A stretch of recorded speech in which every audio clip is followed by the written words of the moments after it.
পত্নীতাড়িত শব্দটার মানে জানেন?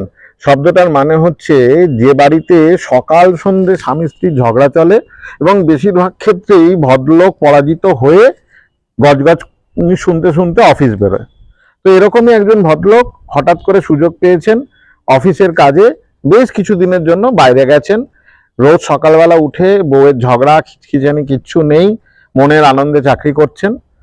তো সকালবেলা একদিন চা খাওয়ার জন্য গিয়ে দাঁড়ালেন একটা ওই টালির চালের দোকানে।